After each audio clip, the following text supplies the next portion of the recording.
Hey, it's Dr. Richard McLean, alias Baron Dodger. I've received word that I may be murdered within the next month. It's incredibly distressing for me. I'm already afraid to reveal my location, and this message is going out there to try and save my life. If you go to the web link below, I've now proven beyond reasonable doubt a conspiracy to pervert the course of justice. It victimises me and vilifies me. I've published it on that website below, and I've backed it up with evidence.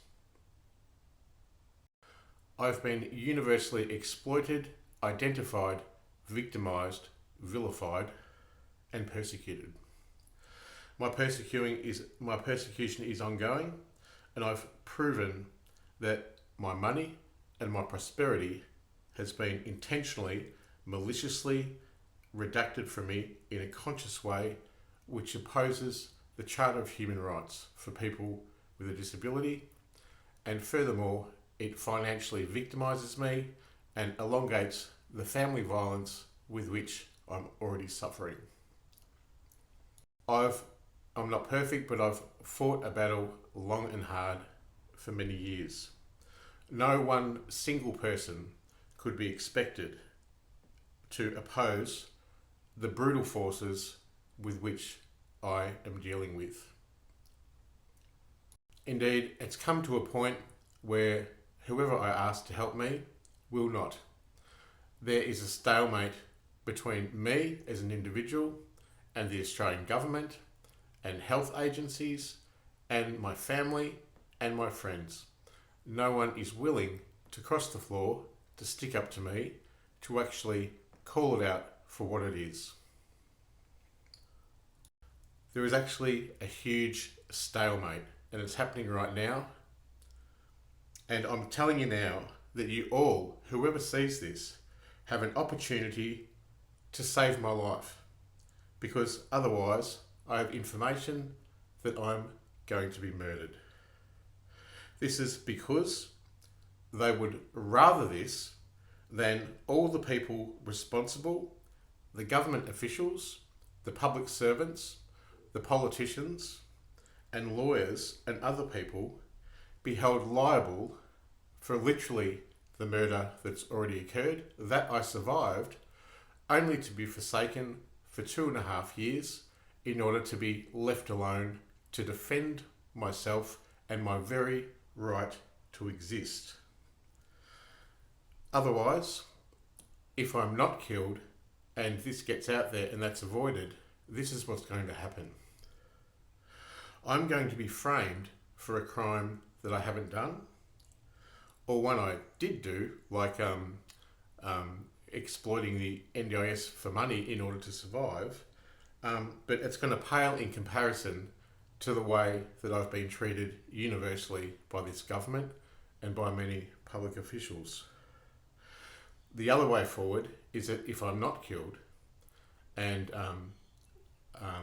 I'm not framed for a crime or jailed, then they will incarcerate me as a crazy person. And this is what they continually do. They vilify me for the very abuse that is already occurring, and then they call me mad for calling it out. It's not on, and I've had enough. Currently, my home is surveilled, my friends are surveilled. Not one person will cross the floor to stick up for me, and I've been a person who stuck up for people for over 30 years in this country, and I've written a Human Rights Award-winning book, and I've got Sane Australia's Book of the Year, not that they helped me, and a Human Rights Award.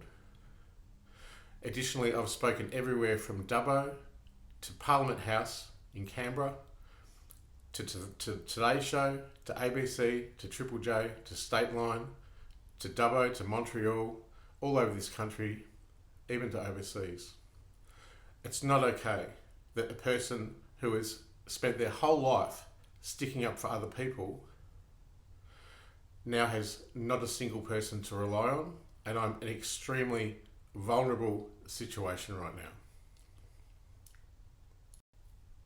opposing all things, I actually want to live. I actually want to live to enjoy my life and enjoy the earth, enjoy its people, and enjoy my dog, and enjoy the simple things.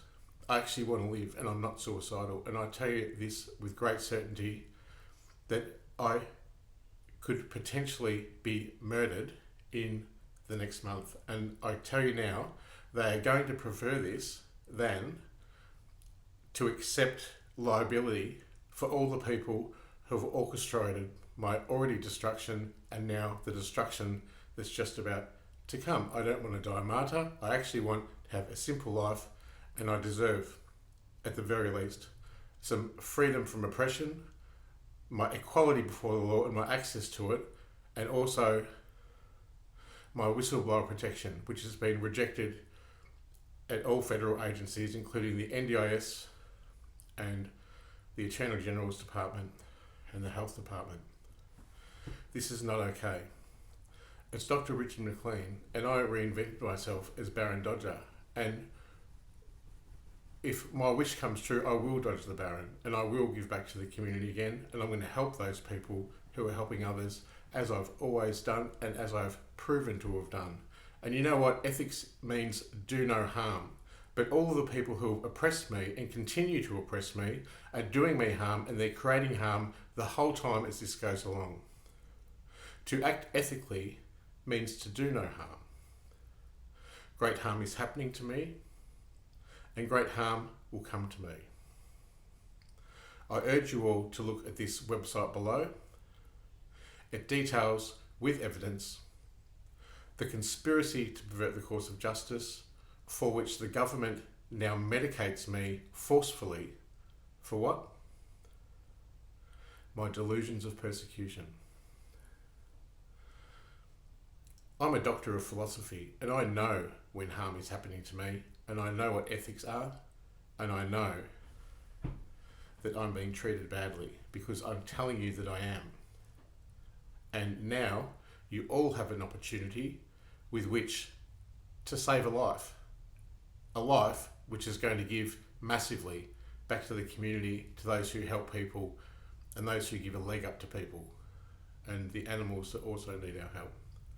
I urge you to go to the website below before it's too late, and if I'm killed, then you have all been warned. This is a serious document.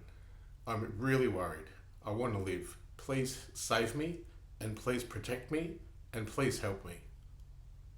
Just lastly, I might add that, I do hear voices, and I do have a mental illness. I should be focusing on recovery from my mental illness, not fighting the whole entire world. And just to be blunt, this oppression of me has amplified an already existing vulnerability in me, and it's not okay. I've sent this message to all my support workers and all the people who supposedly care for me. And if they want to fix the mental illness and the voices that I hear, including subsonic woofers projecting into my room every night, then call it madness, call it what you will. But you need to address the situation that's exacerbating the already underlying vulnerability, which I've been so honest and courageous about.